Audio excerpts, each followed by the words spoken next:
Hello guys. Ito kagagaling ko lang sa garden. Nakuha ko ng mga gulay ba. Dahon ng green peas at saka ayan. Babalik din ako doon mamaya. So ito yung lulutuin ko guys ngayon.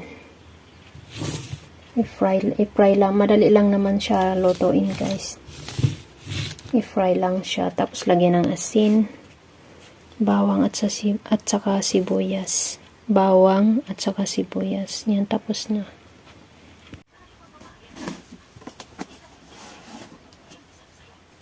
Pasensya na kayo guys ha, medyo madilim sa loob. Sobrang lamig talaga ngayon guys. Umulan sa labas ba? Nag-iiyakan yung aming mga kambing kanina, tapos dinala ko sila sa kanilang ulangan. Dinala ko sila sa loob ba?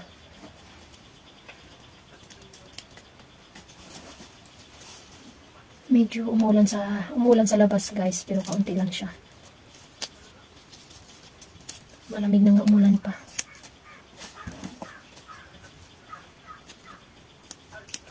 Buti na lang hindi ako inabutan ng ulan kanina sa garden ba, pagkuha ko ng gulay.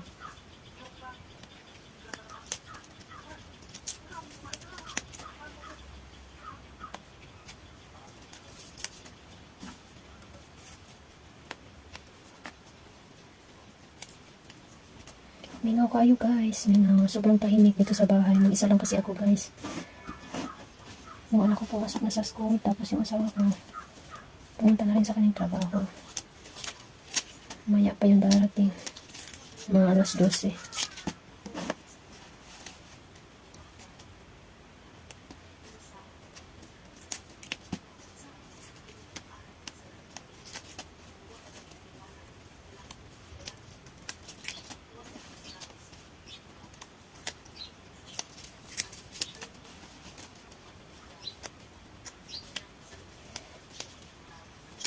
Hindi rin tayo makapagkape kasi nauubusan tayo ng kape. Lagi na lang tayong nauubusan.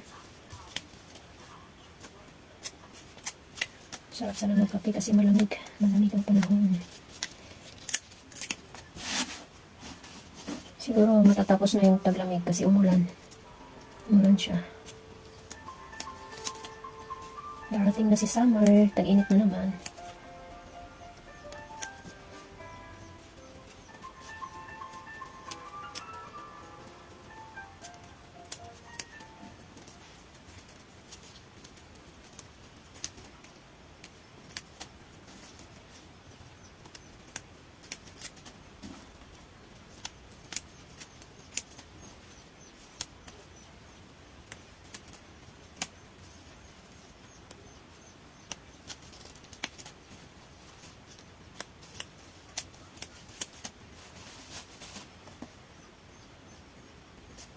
Tambay lang tayo sa premiere guys. Premiere ng ating mga kasama. Hindi ako masyado makakomment kasi ganito busy tayo sa kusina. Pag ganitong oras, busy talaga ako. Alas 5 pa lang, gising na ako, tapos magluluto na ng magahan ba. Magahan at saka pagkain ng kambing. Hindi pa nga ako nakapaglinis sa labas guys. Ngayon, pagkatapos ko magluto. Magluto muna tayo. Bago tayo masuk sa ano. Bago tayo maglinis sa labas.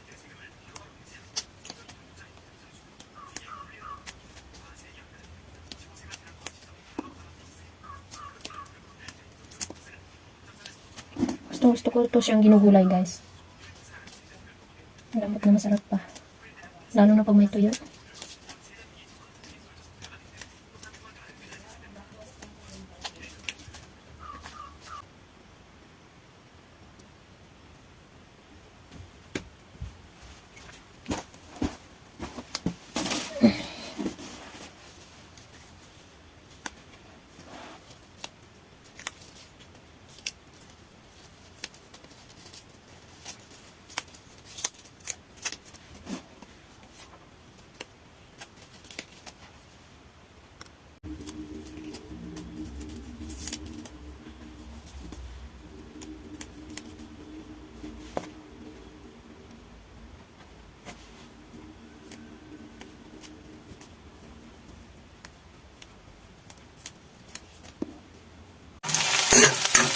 Lutuin natin sa guys.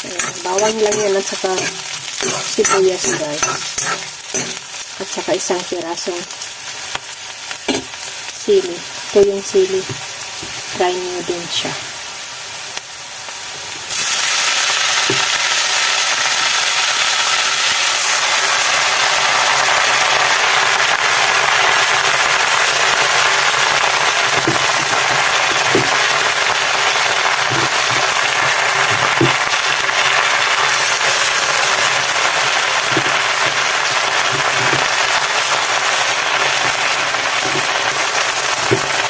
Tapos lagyan lang siya ng asin guys. Ayan, tapos na. Punong-puno siya guys. So mamaya, konti lang yan. Ganyan talaga pagdahon.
So, ayan na siya guys. Luto na.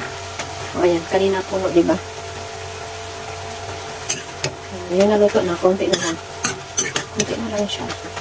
Naparami ata yung tubig na nilagay ko. May sabaw. Konting sabaw.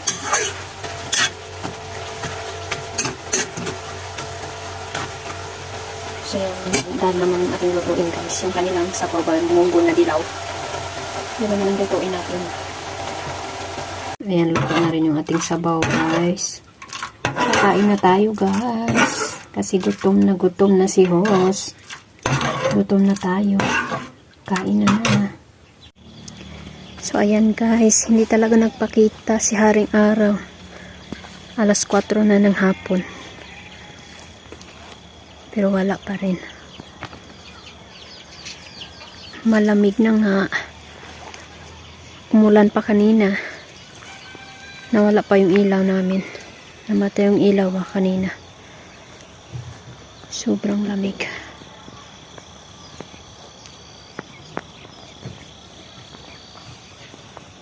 Tapos itong aming mga kambing.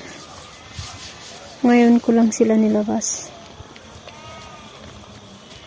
Ayan nilalamig sila Yung isa yung orange. Tingnan yung ano niya guys. Ano ba yan? Balahibo. Ay, balahibo. Ano ba yan? Manok. Yung ano niya ba? Ano ba yun?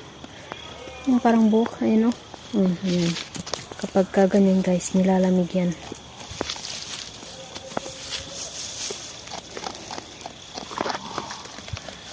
Nilalamig sila. No, kaya kung magpausok ako dito para medyo mainitan sila.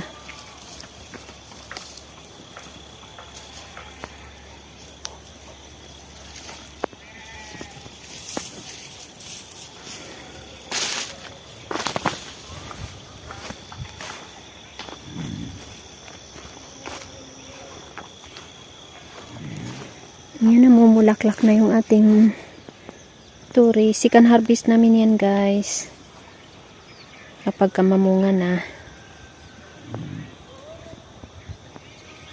Yan yung malalaking turi.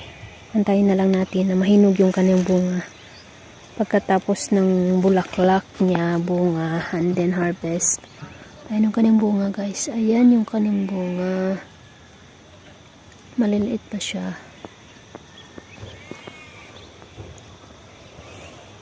Ay, uulan ata mamayang gabi.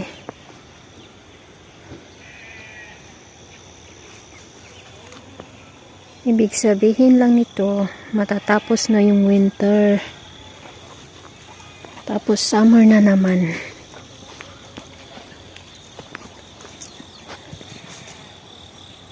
Silip tayo sa garden ng kapitbahay kasi ang ganda ng kanilang mga cauliflower. Ayan siya guys. Oh.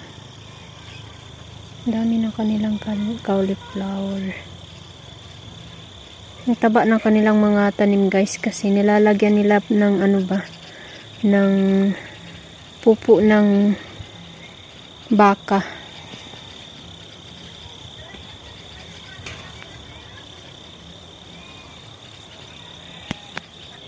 Lalo na yung kanilang kauli. Oh. Yun, oh. Dark green talaga yung kulay ng kanilang ano. Ano ba yan? Dark green ba?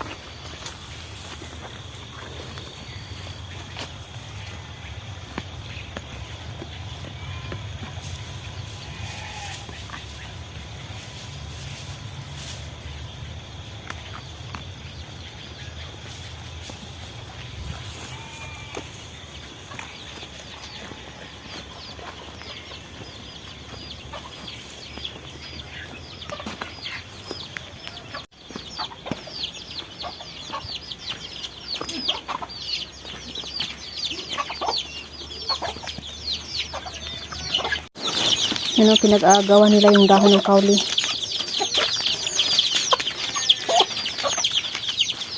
Hindi sila pwedeng palabasin guys kasi kinakain nila yung mga gulay-gulay ba. Dahon-dahon.